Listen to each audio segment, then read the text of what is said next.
my crew and I were wondering why people were so addicted to social media.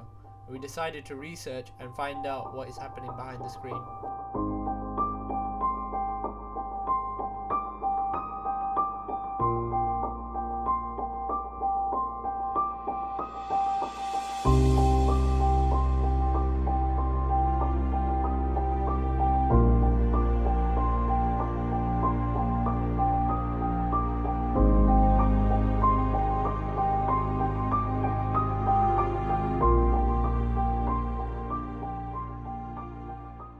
Around 3.1 billion people are social media users worldwide, and 210 million of them are addicted to social media. People are addicted to social media because it acts as a form of drug where it gives you a hit of dopamine when you post something and get positive attention for that. It can have the opposite effect if you get negative attention on your post. Certain people can even get depression from this.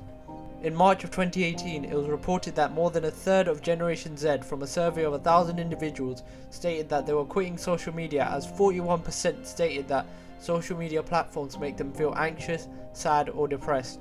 We travelled to Buckingham Palace to see what the public has to say about social media.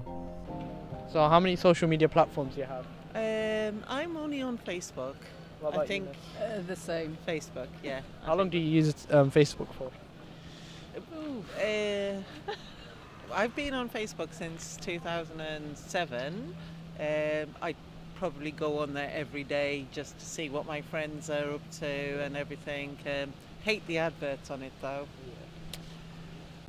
How many social media platforms do you have? Two. Two? Yes. What are they? Facebook and Instagram. How long do you use Instagram for? In a day, hour per day, 1 hour per day. Do you, I thi- guess. do you think you're addicted to it? I am. Yes. Yes. Why do you think you're addicted to it? Because I have to check many times in the day. I keep checking it. Thank you very much. From these two responses, we can see that they are addicted to social media. We can assume that these people weren't experts on the topic, so their answers could have been very different based on the individual. Around 95 million photos are uploaded every day on Instagram, and 59% of internet users between the ages of 18 and 29 use Instagram. Cyberbullying is common on social media as a younger audience are more naive and vulnerable to these acts.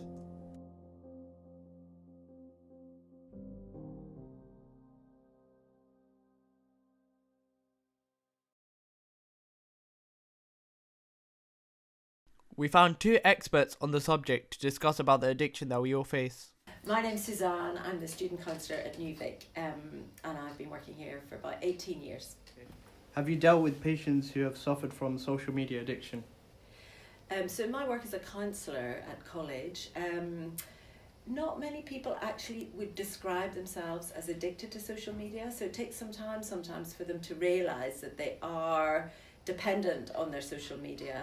And often people won't talk about it because it's so much part of their lives. They don't think that they are addicted. But a lot of the young people that I see don't actually use their phones during the session. There was a time when social media first started about 5 or 6 years ago, and it became really, really popular. Some people would come into a session and talk about their problems and they'd be on social media at the same time. But I found that people are probably less using their phones in counselling sessions than before. There's a number of students here at Newvic who are really, really addicted to social media. Some of them who've come to me and they've said that they just can't come off of their phones or come off of their tablets. They're really, really really interested in uploading and checking Twitter feeds and stuff like that. So yeah, I've dealt with a number of students, particularly here at Newvic, who suffered from social media addiction. What's the recommended time people should use social media for? Well, I don't know the recommended time. I'm not sure what the recommended time is that people should use social media. I think, as a parent, I struggle with my own kid, but I think on the one hand, social media is fantastic for finding things out. If you're curious, it opens up huge worlds for you. You can have amazing relationships with people from the other side of the world, just kind of finding things out, meeting them. It opens things up on the one hand, so I think some time is probably good, but I think on the other hand it's so addictive that once you spend a bit of time you want to spend more and more. So I think one of the skills people have to learn is how to manage their time, how to stop, even though they know they're being dragged and pulled into something. So if young people know that it's created to be addictive, then they have to learn the skills of how to manage that addiction and how to manage the fact that someone is trying to get them to spend more time on their phones. So I think it depends on the person. I know for some people, when they're very isolated, social media or being on their phone is a real lifesaver. And I know that for others, it means they get so lost on the social media that they don't have a real life and they don't know how to do real life anymore. I would personally recommend people should limit their daily social media to an hour and a half at most. Might sound small for a lot of people. They probably do that like quite a lot. They probably spend up 6-7 hours, but just a quick look on your phone for a couple of minutes is fine. But if you could try and put it in your day to an hour and a half, because there's so much other things to look at rather than social media, which would be more beneficial for positive mental health. What kind of impact does it have on young people's minds? In general, it has a negative impact on mental health, because a lot of the time what you find is that people are posting just the good side of their life, and it creates an image. So for somebody who's suffering from low self-esteem, which many young people do, it affects what they think how things should look like.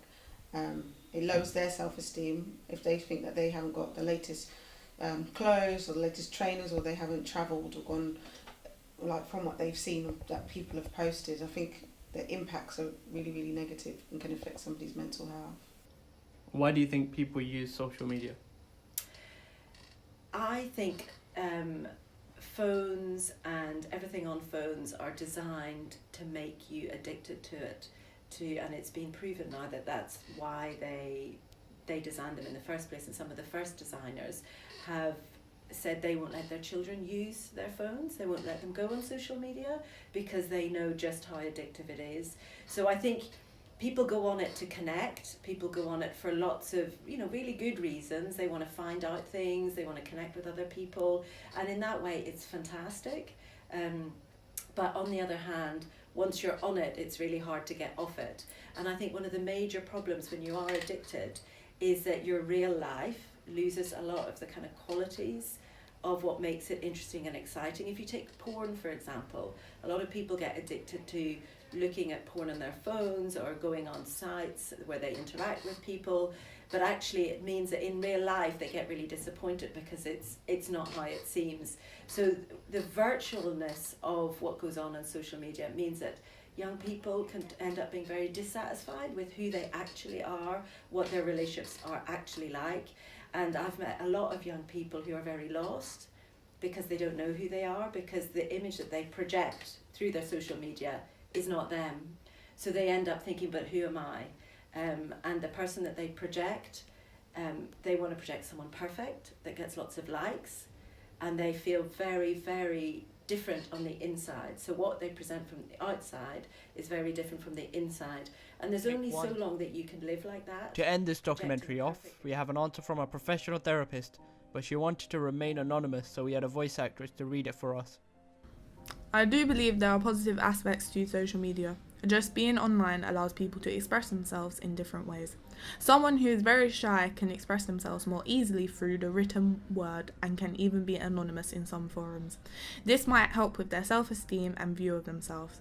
This can also happen inversely. Social media can portray an idea of what and who people should be. Young people can be impressionable. Everyone is different and might buy into some ideas portrayed in social media, like being skinny or wearing a certain brand is cool, and you're not cool if you don't have it. This can impact on relationships and self-esteem, amongst other things. Bullying is another factor. As I said earlier, people can be more free to express themselves in ways they wouldn't necessarily do in person, and bullying is an example of this. Censorship is diminished and people allow themselves to be more open about their thoughts about someone without considering the consequences. They are still attacking a real person, but this is diminished by the screen they're typing on.